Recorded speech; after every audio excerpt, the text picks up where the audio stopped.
Voltamos com o programa Papo Aberto. Obrigado porque você escolheu passar esta noite conosco, viu? A TV Canção Nova sempre tem uma programação variada e um conteúdo de qualidade para você e sua família. Só você acessar tv.cançãonova.com e saiba um pouco mais sobre a nossa programação. Vamos retomar o nosso bate-papo, não é? Aqui com o nosso querido Eduardo Chiniachik. E eu já ponho para você, a sua vida é do jeito que você sonhou, do jeito que você planejou? Você já sentiu alguma vez a sensação de quase, não é? Eduardo vai nos mostrar nesse nosso segundo bloco como nós poderemos transformar os nossos sonhos em realidade. E isso é um assunto tão interessante que deu um livro, não é isso, Eduardo? Isso. Você sabe, Márcio, que teve um momento em que eu comecei a me dar conta de que tinha pessoas que falavam assim: eu tenho um sonho, e estou trabalhando, estou dando um duro danado para chegar nesse sonho. E aí eu começava a perceber que tinha pessoas que transformavam a sua vida no meio de morte, não no meio de vida. Então, muitas vezes, as pessoas começam, sem se dar conta, a correr atrás. Corre, corre, corre, corre, corre, corre, corre, corre. E muitas vezes eu brinco com essa imagem do cachorro correndo atrás da roda do carro, né? Ele faz aquela... E quando o carro para, ele não sabe o que fazer com a roda. Então, tem pessoas que correm, correm, correm tanto que quando tem tempo, não sabe o que fazer com o tempo. E aí, muitas vezes, quando a pessoa não sabe o que fazer com o tempo, vai arrumar encrenca, vai brigar com a mulher, vai brigar com os filhos, porque não sabe o que fazer. E aí, eu comecei a perceber que tinham pessoas que tinham sonhos e isso se transformou no meio de vida.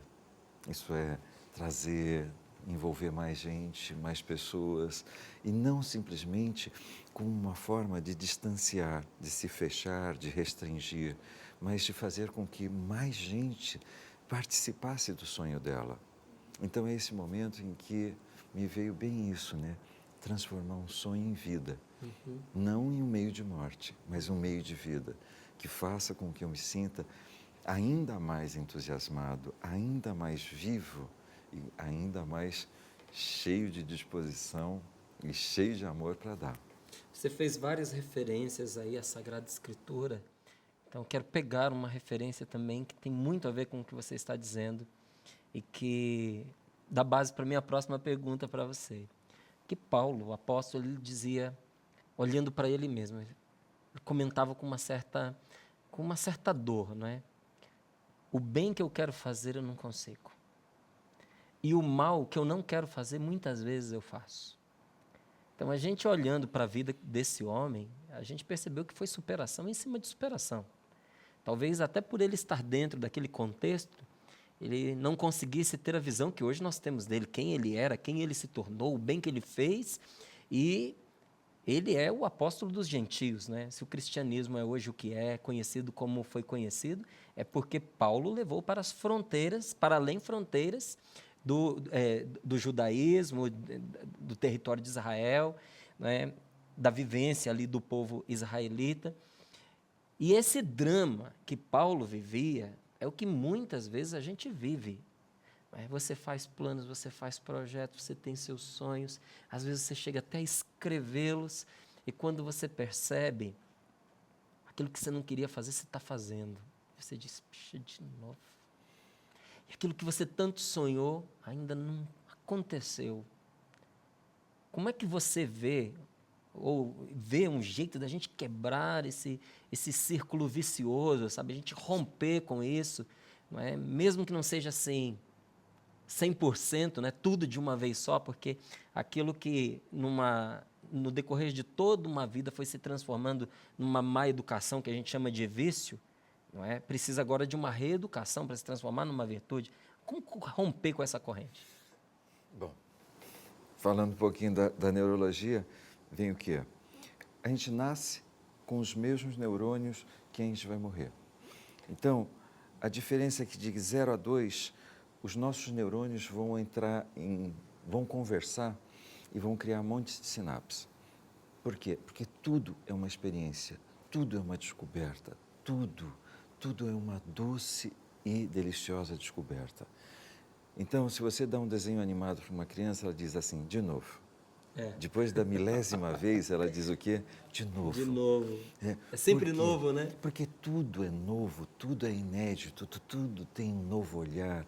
Mesmo as coisas mais repetitivas, ela é feita como se fosse a primeira vez. E às vezes eu desafio o adulto com essa questão. Como seria você olhar para os seus filhos como se fosse a primeira vez? Assim, aquele mesmo primeiro olhar de quando você pega na maternidade, ele abre os olhos e você descobre que aquele ser tem mais poder do que você, né? Que vem com uma dose de vida e de amor. Né? Como seria se todos os dias a gente tivesse esse sentimento? Né? Então, essa é a nossa primeira grande lição na nossa vida. Dos 2 aos 17, nós vamos perder 50% disso. Por quê? Porque nós começamos a nos habituar a fazer algumas experiências e não outras. Então, é nesse momento em que a pessoa ela começa a criar circuitos neurológicos muito viciados. Então, ela começa a experimentar a experiência da timidez e aí ela começa a dizer, eu sou tímido, eu sou tímido, eu sou tímido. E aí ela se vê tímida. Então, é esse momento em que ela se autodefine. Ela não consegue mais se ver de uma outra forma. Então, até os 17 anos, por uma série de situações, de acomodações, de efeitos, de fatores que o meio vai produzindo, nós começamos a nos adaptarmos a algumas experiências e não outras. Dos 17 anos em diante, nós vamos chegar a um número de 10% da nossa capacidade de experimentar a vida. É nesse momento que nós nos tornamos muito previsíveis. Então, quando você traz essa dimensão de Paulo, é fantástico. Por quê? Porque muito desse sentimento, ela vem numa frase que muitas vezes as pessoas dizem, eu sei que eu posso mais, mas não estou vivendo. Eu sei que eu poderia realizar mais, mas não estou fazendo. Eu sei que eu poderia estar desfrutando da vida muito mais. Por quê? Porque num momento eu me torno prisioneiro dos meus hábitos. Então, um pequeno desafio para você que está nos vendo agora.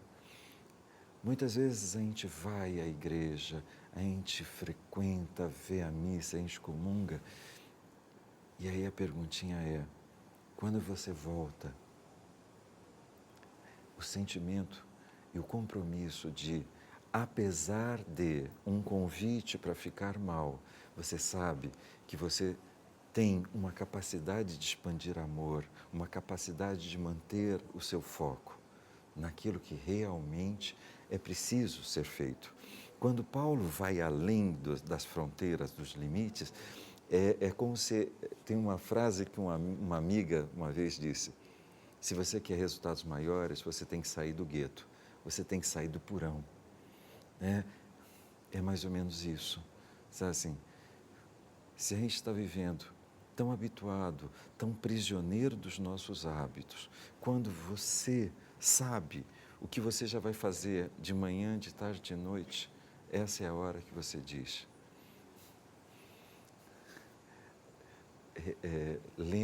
Relendo a Divina Comédia de Dante, um momento de reflexão que me veio é, nós não somos feitos por Deus, nós somos feitos de Deus. É essa dimensão de que nós não nascemos para viver 10% da nossa capacidade de viver a vida. Então, quando a gente fala assim, o que é esse momento em que eu retorno, eu faço o caminho contrário. Então, é o momento em que eu começo a curiosar, eu começo a me experimentar dentro de coisas diferentes. Se eu sou um pai que não sai para jogar bola com seu filho, seja curioso, experimente como que é esse pai que sai para jogar bola. Se eu sou um pai que não joga videogame com seu filho, se experimente, curiose, seja mais curioso. E aí voltamos lá e a gente vai ver que o reino dos céus é daqueles puros e ingênuos como uma criança. Não é que nós temos que nos infantilizar, mas é viver essa pureza, essa ingenuidade de nos permitirmos, de nos lançarmos. Assim, se por um momento eu tenho um sonho, é esse momento em que eu devo me perguntar, o que precisa ser feito para viver esse sonho. Mas sem perder em momento algum o compromisso de com quem eu quero chegar nessa realidade e de que forma eu quero chegar nessa realidade. Assim, essa é uma das condições que, quando eu digo, nós somos feitos de Deus, é porque nesse momento nós também temos esse dom do livre-arbítrio, né, porque nós somos livres para escolher o caminho, o como, qual é a ação, qual é a intensidade. É o que Cora Coralina dizia, eu não posso escolher, eu não posso escolher quantos dias vão ter na minha vida, mas eu posso definir quanta vida vai ter em cada um dos dias da minha vida. É essa relação que muitas vezes... Você pode até não conseguir definir a quantidade, mas a qualidade que se vai aplicar a eles, né? Exato, a intensidade. Muitas vezes as pessoas, elas vivem a intensidade da dor, do sofrimento, desse momento, desse movimento de se fechar, de viver a escuridão, de viver as trevas. Mas se esquece de que pode viver a mesma intensidade para a felicidade, para o horizonte, para a luz. Então, é essa coisa de que, às vezes eu digo, se você tiver que sonhar, sonhe grande. Mas não no sentido de arrogância, é no sentido de merecimento. Estender também seus horizontes. De né? estender. Sabe essa coisa de... eu digo que tem pessoas que às vezes têm um sonho e ela imediatamente começa a fazer uma lista, que eu digo que é uma língua de vaca, cheio de coisas assim. Não vai dar certo por isso, não vai dar certo por isso, não vai dar certo por isso, não vai dar certo por isso, não vai dar certo por isso. E eu digo, tem as pessoas que fazem uma outra lista. O que eu preciso fazer para lidar com isso? O que eu preciso fazer para lidar com isso? Nada está pronto. Mas se nós não nos tornarmos em criadores de contextos, nenhuma realidade acontece. Porque tudo aquilo que aconteceu na nossa vida foi criado o contexto para que acontecesse. Então, muitas vezes, as pessoas falam assim, eu quero operar um milagre. Milagre, qual é o contexto, né? Mas qual é o contexto? Uma vez, Márcio, a minha mãe já estava no estágio terminal do câncer e a minha mãe falou para mim assim, Deus vai me dar um milagre. E eu olhei para ela e falei assim, mãe, Deus já deu, mas não tem sistema de entrega em casa. Você tem que buscar. Sabe assim, você tem que ter uma atitude de quem está indo ao encontro. Não é uma atitude passiva. Em momento algum a vida é uma atitude passiva. Você falava aí sobre essa capacidade que a criança tem, né, de experimentar o universo, né, nos 2 anos, 100%. Né? Depois, até os 17, isso cai para 50%. E depois dos 17, né, 10%. E eu costumo dizer para aqueles que têm filhos, porque eles podem corroborar, né, o que eu estou dizendo, é que um jeito de você não envelhecer é você ter filhos. Porque eles te desinstalam o tempo inteiro. O tempo inteiro. Eles te chamam, eles expõem a curiosidade deles para você, eles te fazem perguntas que te obrigam a pensar. Porque nem toda pergunta que um filho faz é óbvia. Pode parecer óbvia, mas quando você tem que parar para poder pensar, escolher a melhor maneira de responder, com honestidade, com riqueza de conteúdo, não é? E com simplicidade, aí você vê que não era tão óbvio assim. E você vai começando a enxergar também a vida pelos olhos do outro. Essa capacidade, sabe, de se despertar para o novo, de ser curioso. Quando a gente não consegue por si mesmo, muitas vezes a outra pessoa que está do nosso lado, ela pode ser para a gente esse catalisador, não é? Exato. Um filho é. Por isso a importância de você não ser sozinho, de você ter outras pessoas com você, ajudando também a construir esse sonho. E você dizer... Pode falar, por favor, Eduardo. Que tem uma coisa, quando a gente fala assim, foi descoberto em 94, que o nosso cérebro, nós temos neurônios espelhos. Neurônio espelho é assim, alguém boceja e você boceja. É isso é, os meus neurônios espelhos vão espelhar exatamente a área do teu cérebro. E eles foram chamados também de neurônios da compaixão. Então, toda vez que a gente quer realmente viver essa intensidade das descobertas, os nossos neurônios espelhos estão lá. Então eu digo que é um dispositivo divino que te permite sentir o que o outro sente. Mas é quando você está desprovido de julgamento. Porque quando você julga, você inibe a ação do neurônio espelho. Então, um julgamento, ele simplesmente cessa. Por isso que eu sempre digo, assim, é aquele pai que olha para o filho, não com aquele sentimento, né? Ele tem que aprender comigo. Né? É esse momento em que... Eu sou seu pai, você tem que me respeitar. É esse momento da descoberta, que eu me descubro aprendendo com o meu filho. É aquele momento em que, é exatamente o que você está colocando, essa geração, ela tem um poder de argumentação que a nossa não teve.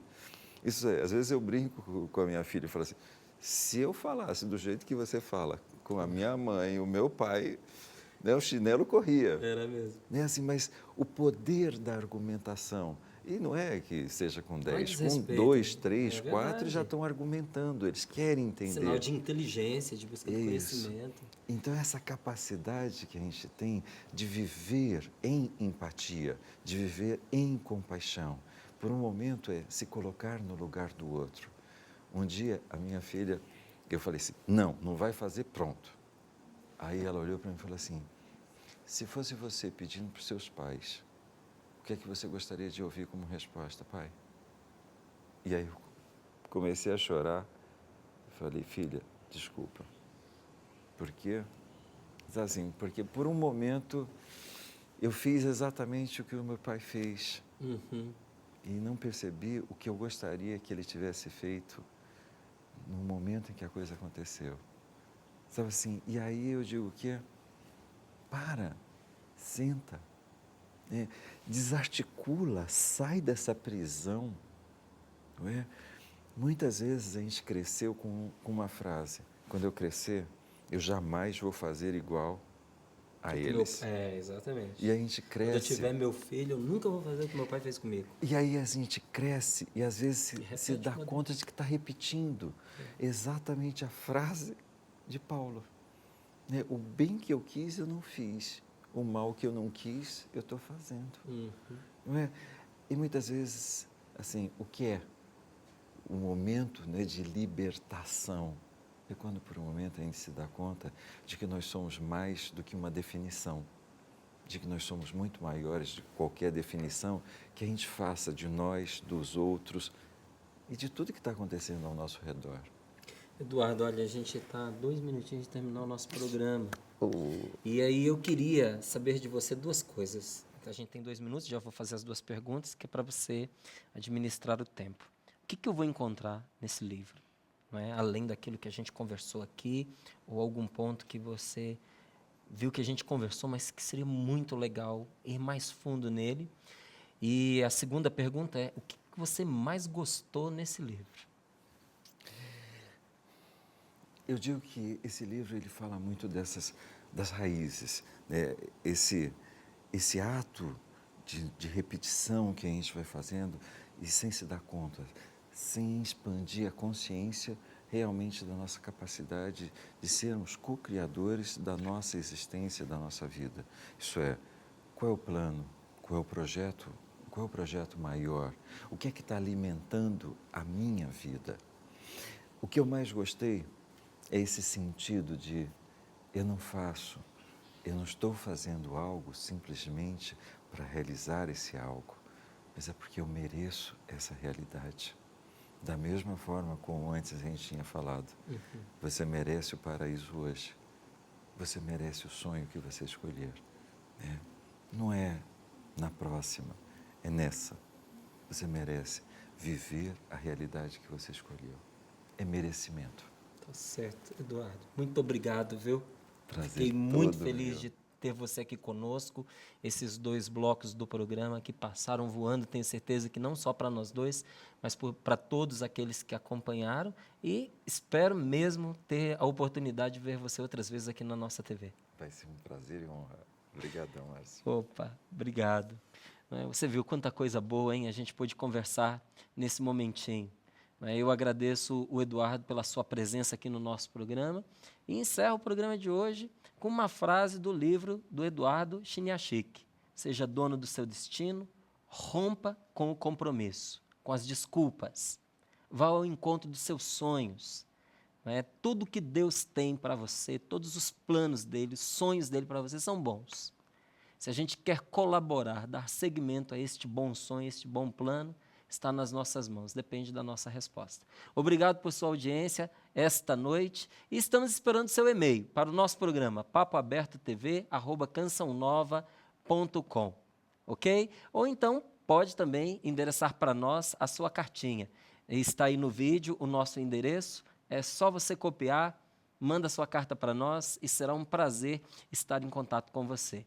Deus te abençoe, uma boa noite, até segunda-feira que vem, se Deus quiser.